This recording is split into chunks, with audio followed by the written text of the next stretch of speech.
And in the studio with us, I'm so pleased to have with me Senator Sherrod Brown of the great state of Ohio. Be here where it's warm. Indeed, it is cold out. Cold outside, yeah. And congratulations on winning your re-election. It's great to have you back in the Senate. Good to be back. Thank you. What are your thoughts on this whole discussion that's going on around the Obama presidency? Is this going to be the and not just the presidency, the Senate, the House, the gestalt of the people. Yeah. Now, is this going to be are we looking at the end of the Reagan era and the beginning of an Obama era, sort of like, the beginning of the FDR era?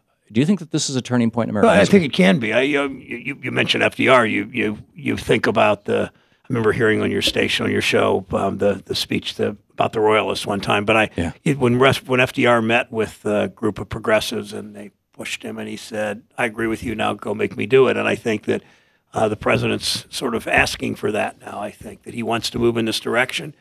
He knows, as I think the agreement, the House Senate presidential agreement on the budget at the first of the year, 2 or 3 weeks ago, I think was a affirmation that trickle down doesn't work, and that you build the economy from the middle class out to the working poor, to people that aspire to the middle class, and it helps upper income people too when the middle class does well. I think that was an affirmation of that. I think the president's continuing that. I think the speech was about that and moving in a different way from what the right wing has said has worked when clearly it hasn't.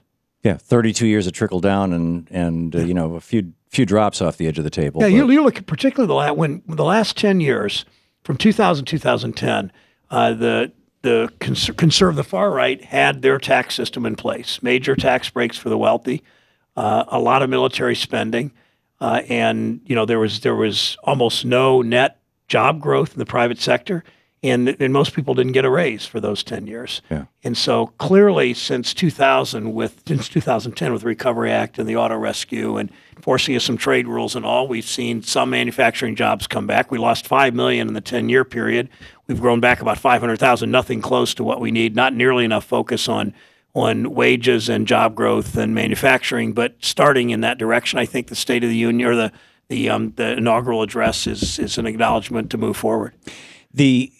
When Nancy Pelosi was running the House of Representatives, they passed legislation that would have done away with the incentives that companies have, like when Bain Capital, ironically, toward the end of the election, took down that Sensata plant I think it was in southern Illinois, a company that made sensors for car engines, literally broke the factory down, shipped it off to China, rebuilt it there, brick by brick, machine by machine, and got a nice tax break for doing it. Yeah. Right. And in the House they passed legislation that would have done away with that. You can make money shipping jobs overseas, and would have provided incentives for companies that bring jobs back. It was filibustered in the Senate. I'm curious your thoughts, A, on what's up with the filibuster, and B, whether there's any possibility of that kind of trade legislation, and that's really only nibbling around the edges, I think, really serious trade stuff, might come out of the next couple of years. I think the filibuster first. There will be some change in the filibuster rules. I think it won't be as much as some want.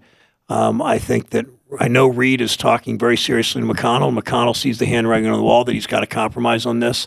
There's still some fear from some of my colleagues that if the Republicans take the Senate, how they would jam us. You look at what happened with right to work in Michigan. Yeah. They had a window and they took advantage. I mean, in some ways, look at Virginia yesterday. Yeah, as you've pointed out on the show, when you look at sort of historic context, when Democrats win, we typically do things like pass health care and Lilly Ledbetter and Wall Street reform, and never close to perfect bills, but at least generally good legislation that moves the country forward. When Republicans win, they much more likely try to figure out ways to expand their power. They in state after state after state went after voting rights. They went after collective bargaining rights in Ohio, Wisconsin, Michigan, elsewhere. So because of that, I think that we're going to see us move a little more aggressively in the Senate. And I think the country, Republicans have problems now. I mean, they know that they didn't cave on the debt limit. They put it off, but that's a bit of a concession because they know they were wrong on that, and they know the public's doesn't work with them doesn't work for them with the public. I think you're going to see more of that. And trade enforcement is a really good example because whether it's trade enforcement on currency, as our legislation passed the Senate bipartisanly last year and not in the House, or whether it's what you're talking about, I think there is real opportunity there. I mean, most of us, I don't know how you justify getting a tax break when you ship jobs overseas instead of the other way around. And yet that, most people don't even know. I was surprised, frankly, that wasn't a big part of the campaign. I know you talked about it a lot in Ohio, so probably Ohioans know about it, but and Bernie talked about it in Vermont, but I don't think most Americans knew that the Republicans shot that down. Yeah, I think that's right. And if they know the tax break even exists, they kind of know about it when it happens in their community and a company gets shut down, and the workers who are losing their jobs often have to train or at least unbolt the equipment or whatever they have to do, and to help to facilitate the move that their bosses are getting tax breaks for. And then that community finds out, and then it's too late. Yeah. And I think we don't, as you know, Democrats don't do as well among white working class voters, especially if they're non-union, nearly as well as we should. And part of the reason is it's our fault. I mean, I hear people say, well, they don't vote their own economic interests. Well, that's their decision on how they're going to vote and what their interests are. It's our decision to educate better on issues like outsourcing of jobs and tax breaks. Yeah, yeah. And it seems that my first hour actually was about the history of small d democracy through the Enlightenment, starting with Thomas Hobbes and getting into just John another Locke show on Thomas Hobbes. They're all over the radio. I do it a lot actually. And Jean-Jacques Rousseau and Jefferson and Jefferson's comments about Patrick Henry. It was fascinating stuff. But basically, the conservative worldview. And Russell Kirk, in his book, The Conservative Mind, 1951, which is the Bible of the modern conservative movement, starts out with Sir Edmund Burke. I mean, it starts out with Hobbes. It starts out with this idea, this conservative idea, that people are essentially evil, and therefore we have to protect ourselves from the rabble, as John Adams used to refer to average voting people, and what the first conservative president we had. And the liberals, the progressives, have historically taken the notion that people are functionally good, and we want to have as many people involved in the process as possible. A much more small d democratic process. And although interestingly, progressives also know that economic powers, when unregulated, will take advantage of the public. Yes. So we understand that fundamentally, and you can see it in 100 different ways. So we believe in sort of an equalizing power of government to protect the public when people who have more economic power. I mean, that's one of the reasons I'm working on the Wall Street on legislation to break up the 6 largest banks is because people with that much economic power, the largest 6 banks, their total assets used to make about 20% of GDP. Now it's about 65%. These 6 banks, they have too much economic power, which ultimately can damage democracy. And it's not just the super PACs and all of that. It's the advertising to the public. It's the influence they have on the public debate.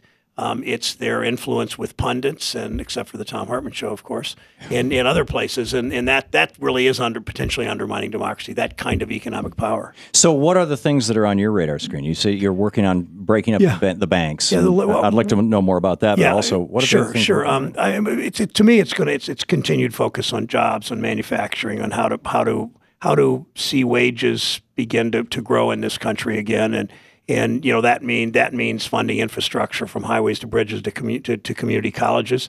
It means a particular focus on manufacturing and bringing the tax laws in line with the American public's interests, not only investors' interests who might outsource jobs.